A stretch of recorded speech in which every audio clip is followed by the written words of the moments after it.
under the previous administration, they decimated a system that was designed to address immigration. We're talking about places that have a communist regime. I'm not going into politics about whether the president should run or not. There is no such thing as a heartbeat in 6 weeks. And her father already works for us, so he'll take care of it. You cannot claim to hold progressive values, yet back Israel's apartheid government. We have got so much stuff to cram into a Friday show. Sorry to do that to you, but a lot happened. Stacey Abrams said that there's no such thing as a heartbeat after 6 weeks. Kamala Harris and KJP continue to try and spin the border crisis instead of just solve it. We've got anti-Israel congresswomen saying that you're not progressive if you support Israel, and a whole lot more. Nancy Pelosi talked about Joe Biden, the banking oversight committee. Holy cow, there's so much to get into a small condensed period of time. So let's get started. My name is Jobob. This is Daily Caller Live. It starts right now. 3, 2, 1. Here we go. That might be the only brown guy on earth named Jobob. That is actually her name, Jobob.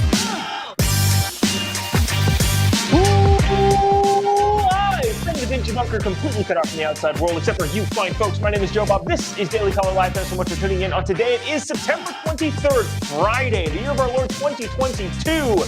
A weekend full of possibilities going into another fun weekend, hopefully. First weekend of fall, so grab your pumpkin spice lattes and your sweater vests, because we're out here doing the fall thing. Like I mentioned, we got a ton to get to, so we're just going to get started right away with this. Here is the biggest question that I have around the border, and I know that people are probably tired of talking about the border because we're continuing talking about it, but here's the thing. It hasn't been this mainstream conversation until recently. So if the busing to New York City and Washington, D.C., and now Chicago, or the flights to Martha's Vineyard did anything, they successfully stoked the public conversation that's now taking place on the national stage of what's going on at the border. And the timing worked out pretty well because, again, in August numbers came out, what was that, September 19th? So that was what, Tuesday, Monday? I'm not entirely sure.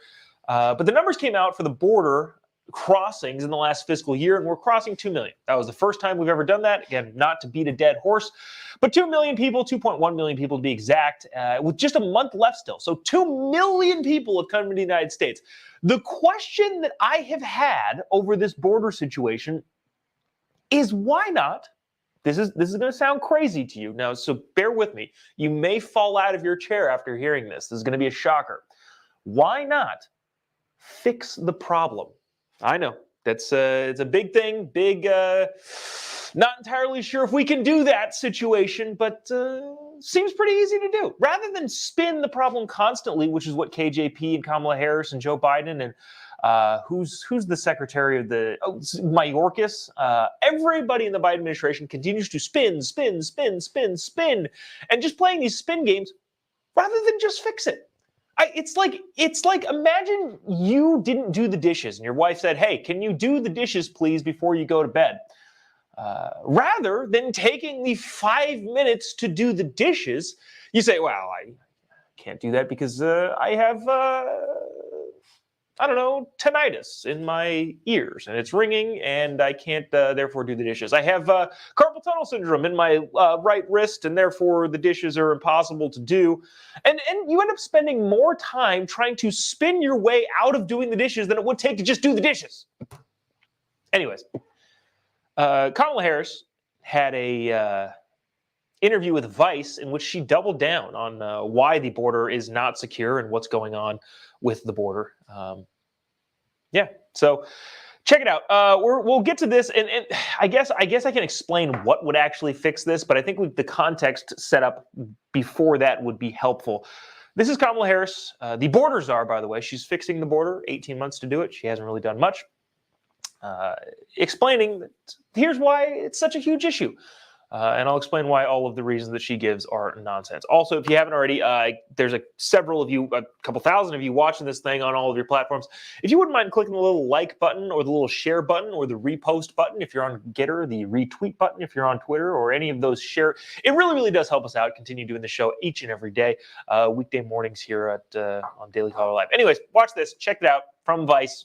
Kamala Harris on the border. What is that solution? Can you understand the frustration, though, that Americans have about the situation at the border? It's not a monolith. There are a variety of components to this. One is the fact that under the previous administration, they decimated a system that was designed to address immigration. And so we have been spending, in the last 18 months we've been in office, spending an incredible amount of time and work and resources to reconstruct that system. I'm in charge, for example, of coordinating what we call a root causes strategy. What are the causes of people leaving? We have now raised $3.2 billion to help the folks in those countries stay. Yeah, so here's a couple of the issues. Oops, start to get back on here. Kamala Harris is the new thing that the administration is trying to spin. Again, rather than just fixing the problem, they're trying to spin this idea of, well, okay, so it's no longer Central Americans. We're seeing a 120% increase in Venezuelans or people from Brazil. Not Brazil. I don't think people are fleeing Brazil. But that's the reason why it's still out of control, because it's unprecedented. Here's the thing. When we're talking about the law and the way that the entire world handles refugee crises, because that's the situation. So there's illegal immigration, and then there's people seeking asylum as refugees. But here's the thing. As the UN is, not as the UN is anything, the UN policy is such that if you are seeking refugee status, you must seek that refugee status in the first country that you come to.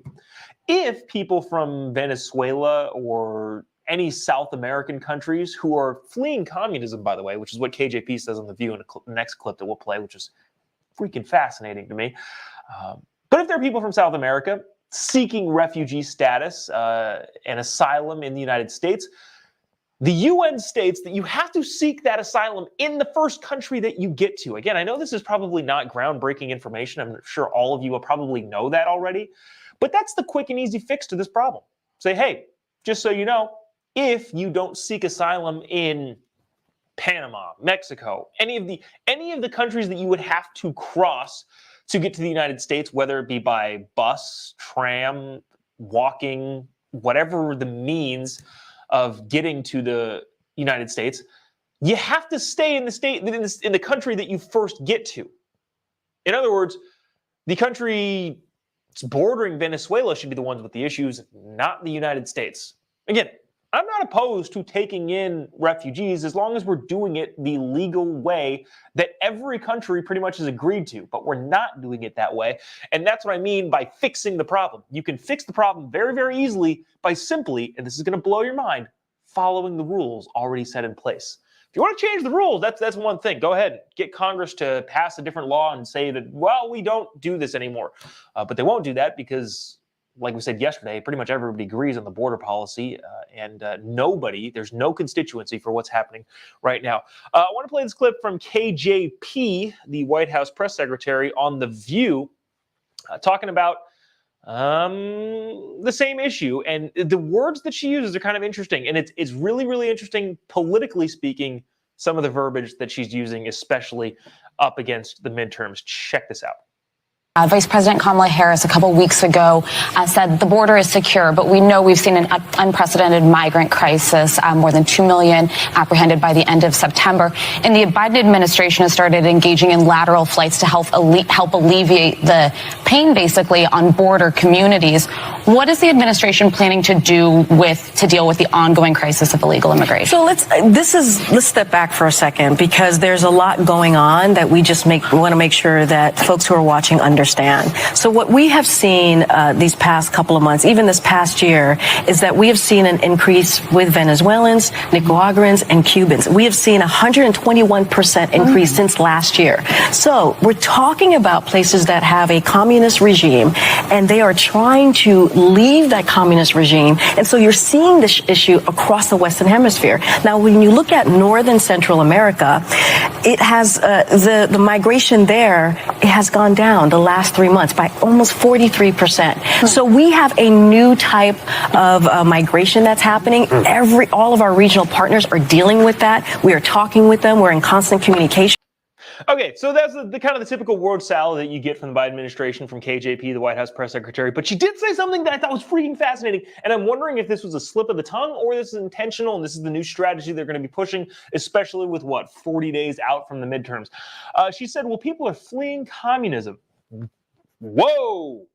Are Democrats and the left now against communism? Now, sane Democrats are, and there are a lot of sane Democrats out there. I can admit that and acknowledge that and recognize them for not being crazy woke conspiracy theorists. But at the same time, I'm curious, is using the word communism, saying, oh, we're anti-communism, which they should be, by the way, but that's not what they've been doing the last, 3 or 4 years to appease their super progressive lefty wing, is, in order to sprint back to the middle politically, coming up to the midterms, is anti-communism going to be a recurring theme that we see from Democrats, even though a lot of the policies they're pushing are very, very communistic and socialist? We'll leave that aside. In the time period, I don't know if I'm at a loss for it. It's been a rough morning. Leading up to midterms, is this going to be the strategy? Did she use the term communist on purpose, or she's just incompetent in using words that probably shouldn't be used by their particular side of the aisle? I don't know. Kind of interesting. I wanted to get to a couple comments before we move on, because we do have to move on. Chris says red wave is coming. Yeah, that's going to be interesting. I'm really, really curious to see what happens in the midterms. I would imagine it's going to be, I don't know, it's going to be interesting regardless. This is kind of interesting too from Ryan, frequent correspondent Ryan, from YouTube comment. If it's life and death and you're bleeding out, you don't pass the first hospital. Yeah.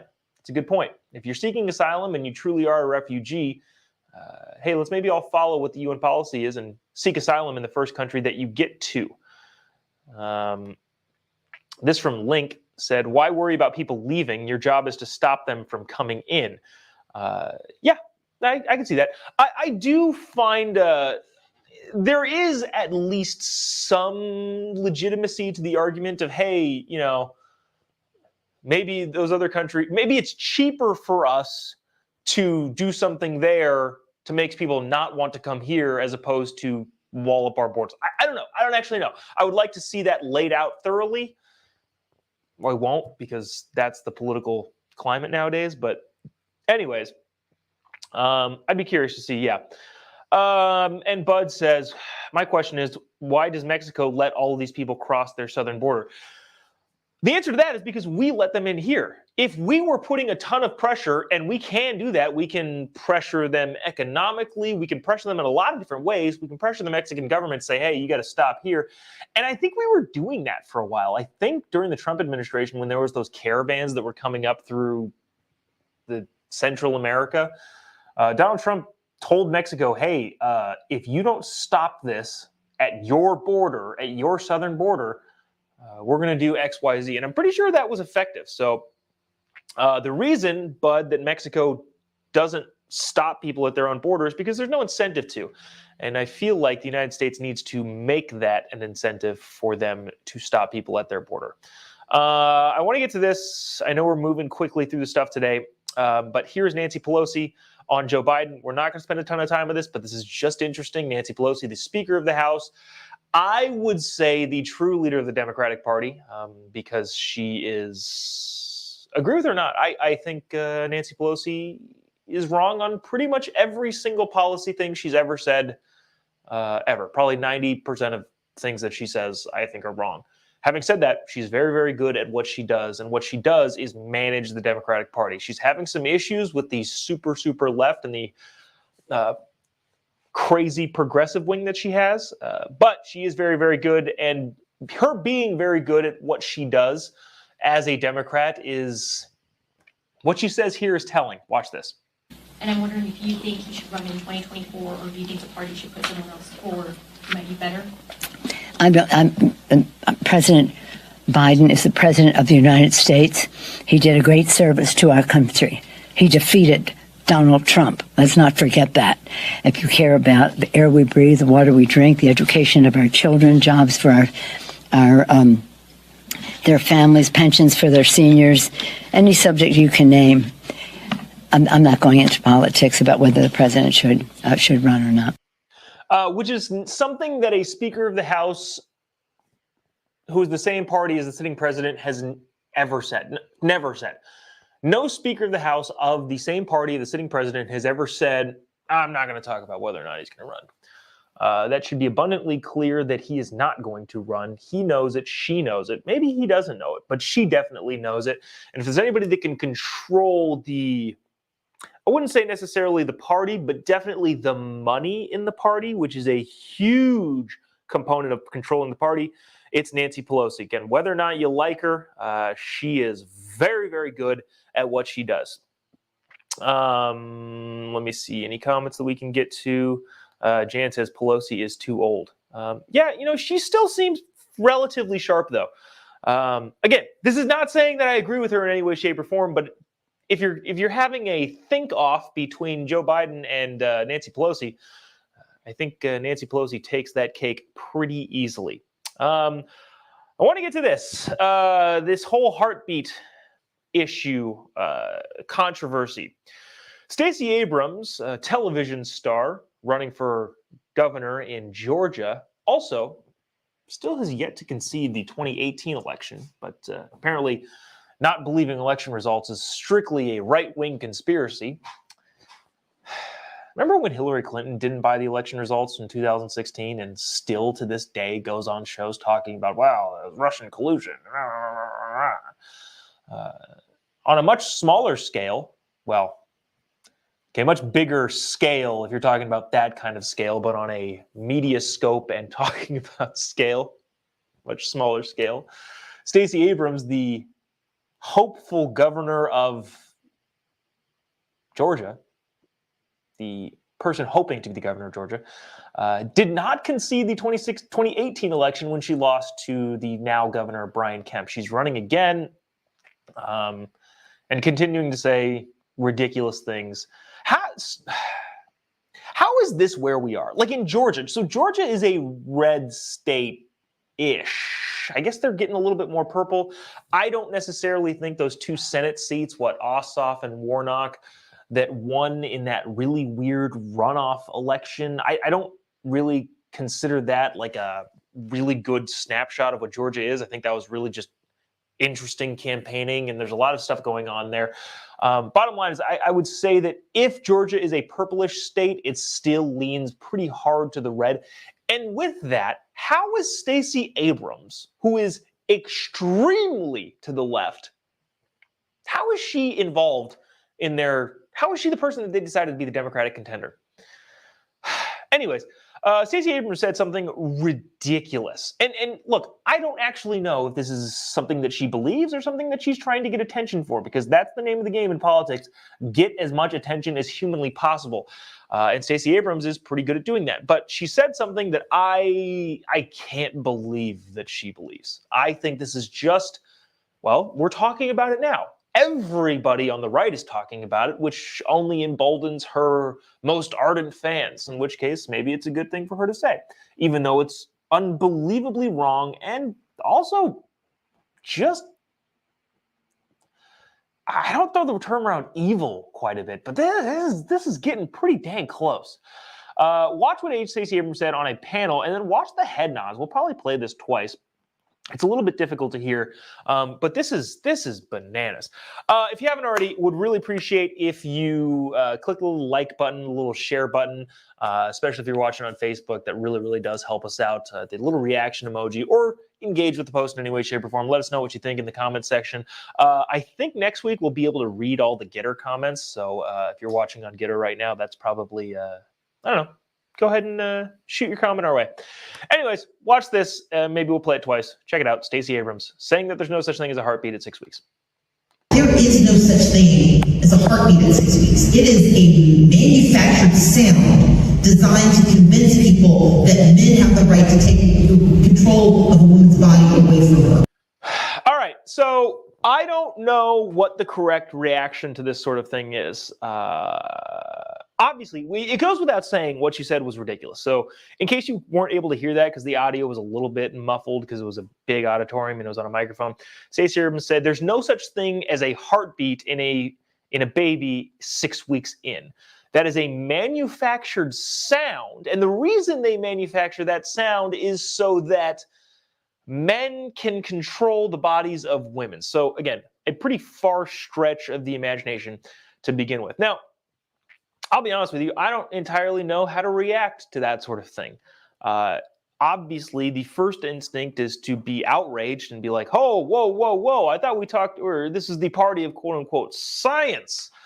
We're just going to throw around nonsense like that and nobody's going to call her on it. I could be very, very upset and furious at the fact that Stacey Abrams would think that's an okay thing to say and that people on stage were just nodding like, oh, yeah, that's definitely true.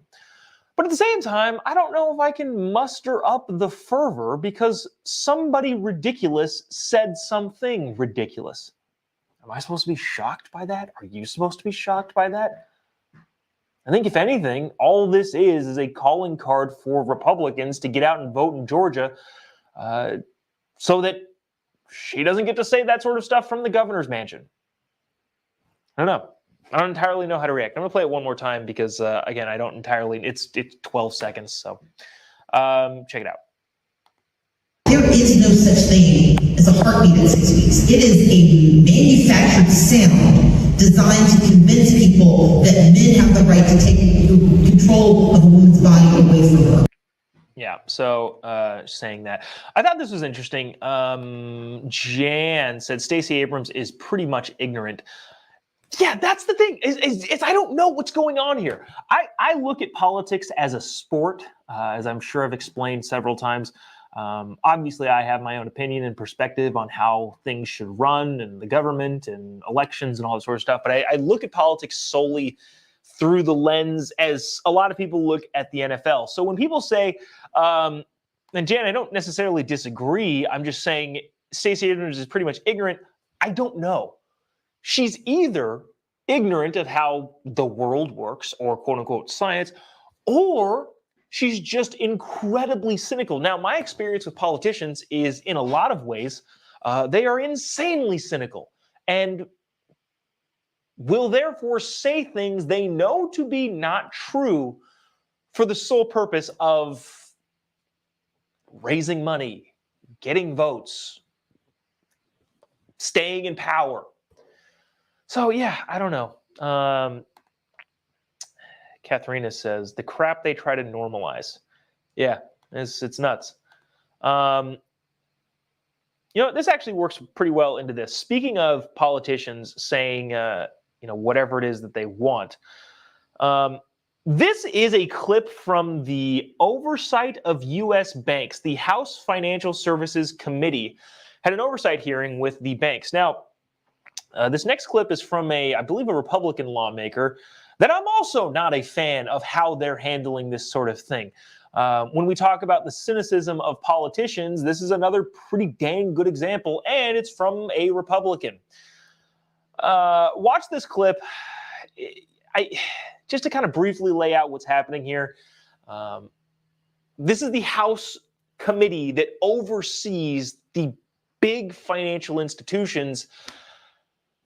And it kind of exemplifies the revolving door of, well, they were overseeing them and now they work for them. And the people that work for them are now in the oversight of them. And they monitor themselves in this big revolving spinning door.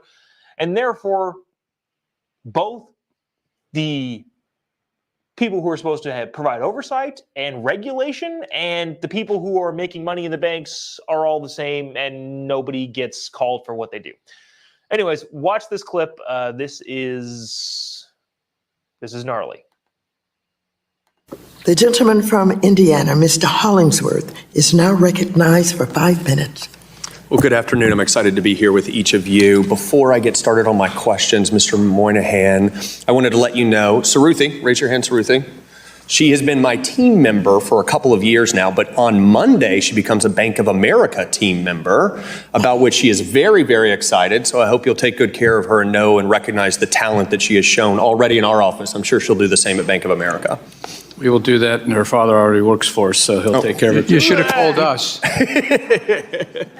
Well, good. Well, I appreciate the opportunity to chat about some of these issues today. What I'm really interested in is the state of the economy. So Trey Hollingsworth, I'm not familiar with his act. I don't entirely know. But this is a congressperson saying, "Oh yeah, someone in our office is going to work for you," and the guy says, "Oh yeah, her dad already works for us." Yeah, ha ha ha ha ha ha. I tend to be pretty non-interventionalist when it comes to government doing anything, but at the same time, I do think there needs to be some sort of regulation and oversight of the big major financial institutions so that they don't just screw the American people. I'm not a fan of that. Not a fan of that at all. There's a clip from this movie that got tagged onto this clip on Twitter. That was interesting. I don't know. Play this clip really quick for you, and then we'll move on. How are you floating your resume to big banks? I mean, you're supposed to be the ones, policing the big banks. I mean, grow up, Jamie. there must be some kind of law against working for a financial institution right after you've been working in financial regulation, right? No. Hey! Doggy! Hey!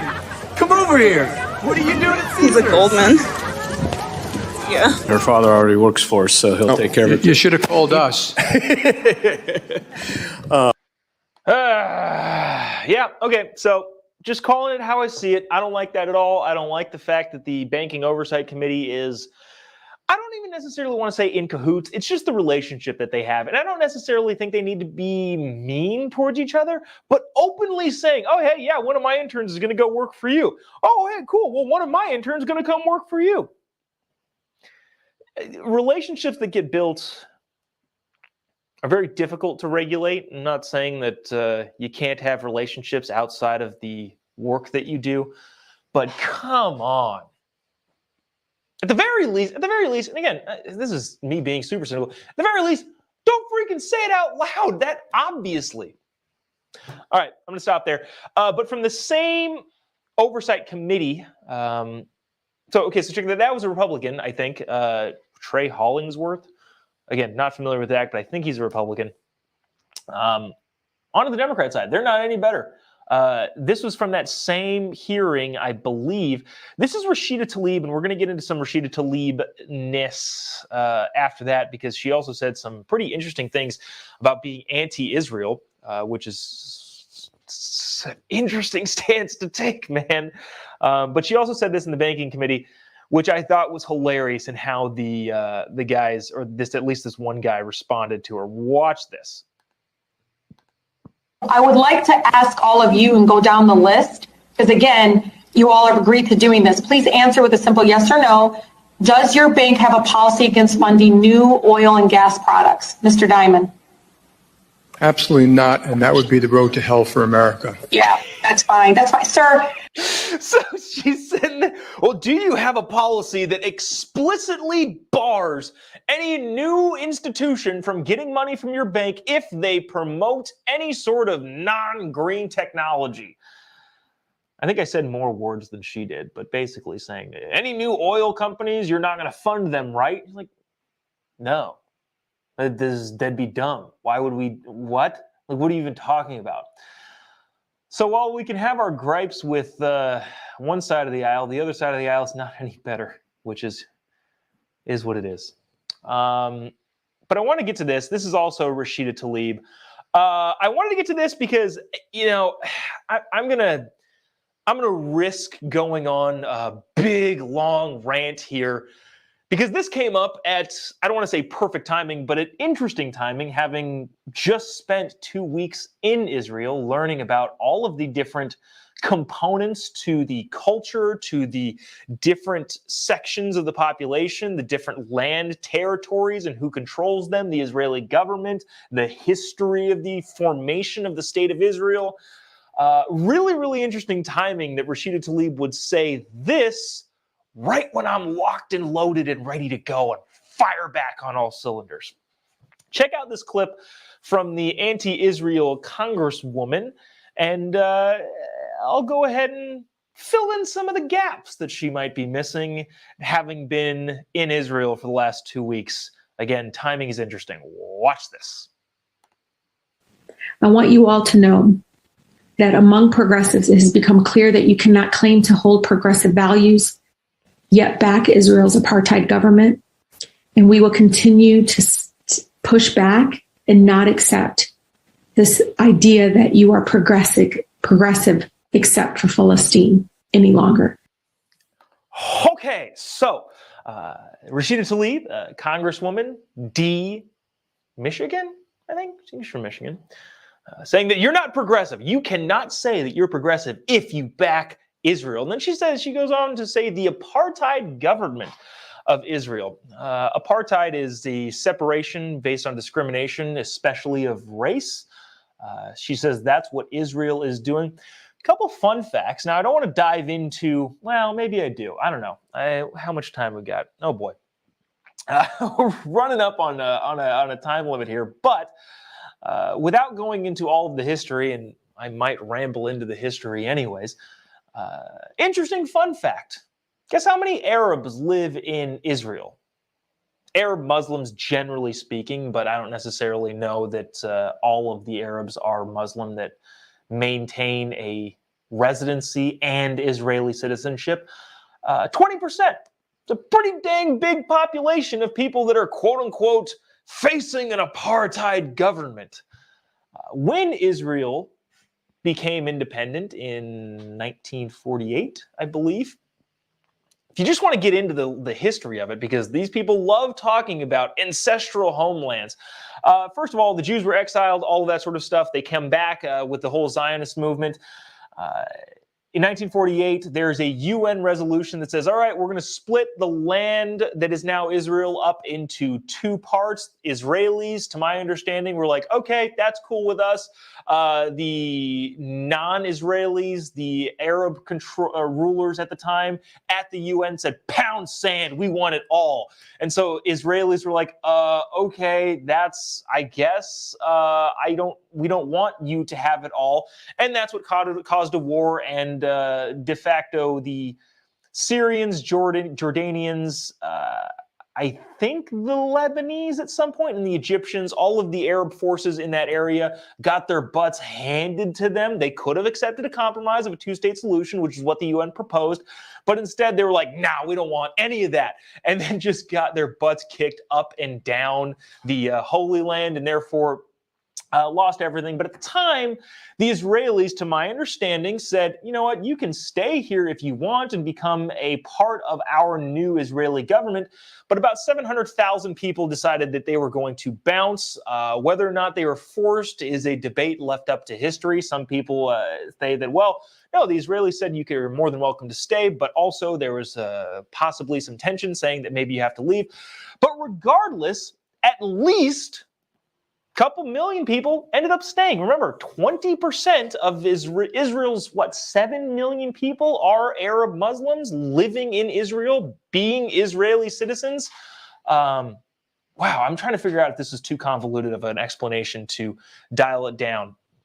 Bottom line here is, people that are anti-Israel and super pro-Palestine aren't necessarily connected with how that whole thing unfolded. Remember, the people that are now make up this people group that is called Palestinians, which wasn't a thing until more recently, are people that decided to leave when the nation state of Israel decided to become a state. They went to places like Syria, Jordan, Lebanon, Egypt, and found out, oh, we're not welcome here, and now want back in. And that's why they're saying, well, we were kicked out of our land, even though, again, to my understanding, they were given the option to stay and they left. That 20% population number is also pretty interesting, because I would ask, 20% of Israelis are Arabs. What percentage of Syrians are Jewish? Ponder on that for a second. Not many. In the same way, the other example that was that I thought was really fascinating, if you walk through the streets of Israel, pretty much any major city, let's just pick Tel Aviv. There is a mosque in downtown Tel Aviv. How many synagogues are there in Baghdad? Which side is more tolerant is the bottom line, the basis of the question I'm getting to. So that's interesting. Ryan says they were offered full citizenship. Yeah, I'm pretty sure that that's the case. So anyways, I can get through some of these comments. Maybe I'll look through them later on because I don't know. I'm not sure. I'm not entirely sure that ramble was cohesive, but the bottom line is trying to say that what's happening right now in the state of Israel seems to be a pretty fair culmination of the last 70, 80 years of history, not including the 3,000 years prior where the ancestral homeland of a lot of ethnic Jews was taken away from them. So maybe we'll have a longer discussion of that on a podcast at some point, because I freaking thought it was fascinating. But bottom line, anti-Israel congresswoman spouting her mouth. By the way, there was a bunch of congresswomen that quote-unquote clapped back at this. Gerald Nadler was one. Debbie Wasserman Schultz. Remember Wasserman Schultz? What was her big scandal that she was involved with? She ran the DNC for a while, but she's a congresswoman from Florida. But anyways, there's a bunch of people that clapped back at her, but apparently the squad is big-time anti-Israeli people in Congress. Let's see. Before I wrap things up here, there was a comment that, so I read some of the comments that you all repost, and there was just so many of this guy who said this thing that I thought was hilarious enough to bring onto the screen. I don't know if this is a troll or it's a troll or an idiot. I'm not entirely sure which one's which, but this guy named Stephen Hamilton said MAGA Republicans would love to bring back slavery. Okay, dude, if you believe that, good luck with your therapy, I think. Yeah, I don't know. That's an interesting thing to think. I don't know if you actually think that, dude. If you do, get some help, because that's so far off base that I don't know what to tell you. But also, if you're just deciding to stoke a fire and chuck a grenade into an already tense political situation, I would encourage you not to. But again, that's probably one of the most interesting comments I think we've ever got. MAGA Republicans would love to bring back slavery, which is just so entirely patently false that I don't know. I don't know how seriously we should take stuff like that. Anyways, also, by the way, thanks for watching. If you hate freedom-oriented talk shows all that much, appreciate you sticking around and tuning in regardless of your unending hatred. See this? He says thanks for the shout out. Yeah, I don't know. So maybe he's just trolling and trying to get attention. Who knows? All right, dude. Good luck with the rest of your life, I guess. Anyways, that's going to do it for us today. Have a great weekend. As promised, at some point, the podcast is going to go up. If you haven't already, just last little tidbit, would love if you click the little like button, the little share button, especially if you're on Facebook or Getter. We're now streaming on Getter each and every morning. Yeah, that's a good place to be on Getter. If you haven't already, give me a follow on any of your social media platforms. Just type in JOBOB. You'll be able to find me. The Chiron for the Facebook is wrong, as it always is. And it won't be changed, but you can find me on any of your social media platforms. I got to add the Getter handle on there, but at the same time, it's the same one as Instagram. Just type JOBOB. You'll be able to find me on any of your social media platforms. Have a great weekend. Also, shoot, if you're in the Southern California area, tickets for my comedy show, Star Spangled Banter comedy show at, where are we? In Norco, California, are selling quickly. And we were considering adding a second show onto there, but I don't think we will. So If you want to buy tickets and you're in the Southern California area, buy them soon before they're gone. That's October 7th. Geez, what, 3 weeks now? 2 weeks now. So, yeah, anyways, get them while you can, and we'll see you there hopefully the rest of the tour. We've got another... I should plan these out more. We've got a lot more comedy dates coming. I think October 12th, I'm in Austin. October 15th, I'm in Newport Beach, California. And then like later in the month, I'm in South Dakota. Let me solidify my calendar, and I would love to see you live and in person. Basically, what I'm saying here is I would love to see you live and in person. Come say hi and have some laughs too when we go do the comedy thing. But that's going to do it for us. Have a great weekend. See you on Monday. Same time, same place. God bless America.